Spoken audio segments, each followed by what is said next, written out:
Golden magnet জাংকুকের 5টি cute স্বভাব যেগুলো তোমাদের মধ্যে প্রায় অনেকেরই অজানা। সো চলো জেনে নেওয়া যাক জাংকুকের 5টি মজার, কিউট ও গোপন স্বভাব সম্পর্কে। কিন্তু তার আগে তুমি যদি জাংকুকে মন থেকে ভালোবেসে থাকো তাহলে ভিডিওটিতে একটি লাইক করে চ্যানেলকে সাবস্ক্রাইব করে দাও। তো চলো আজ এরা বকবক না করে ভিডিওটি শুরু করা যাক। নাম্বার 1, তার ঘুমের প্রতি ভালোবাসা খুবই বেশি। সে চাইলেও ঘন্টার পর ঘন্টা ঘুমিয়ে কাটিয়ে দিতে পারে। একবার তো সে টানা 2 দিন ধরে ঘুমিয়েছিল। তার ঘুম আর ভাঙ্গায় কে রে ভাই। তার এই ঘুমের জন্য তার ফ্যানরা তাকে মজা করে স্লিপিং প্রিন্সেস বলে ডাকে। আসলে কুকি এই স্বভাবটা ভীষণই কিউট।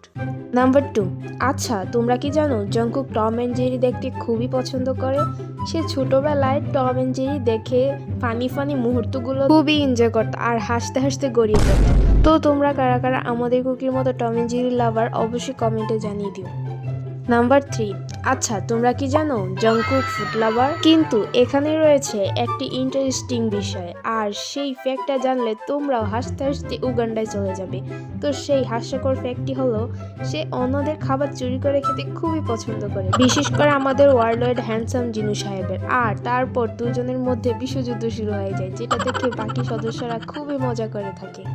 নাম্বার 4, জাংকুক একবার একটি হাতে মাইক নিয়ে বলেছিল যে এই মিল্কশেক আমার তৈরি বানানো, খবরদার বলছি এটাতে কেউ হাত দেবে না, আর যদি ভুলেও হাত দাও তাহলে আমার থেকে খারাপ কেউ হবে না। তো বুঝতে পারছো তার মিল্কশেক কতটা পছন্দ।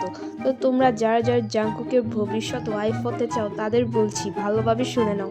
আমাদের কুকির ফেভারিট খাবার বানানা মিল্কশেক রেসিপিটা খুব ভালোভাবে শিখে রাখো, ভবিষ্যতে জাংকুকে পটানোর জন্য কাজ লাগতে পারে।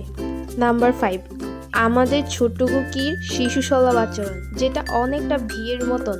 সে তো কখনো কখনো নিজেকে ছোট্ট বাচ্চা হিসেবে উপস্থিত করতে চায়, বাচ্চাদের মতো কান্না করা আর বড়দের সামনে বাচ্চাদের মতো কিউট মুখ করে রাখা।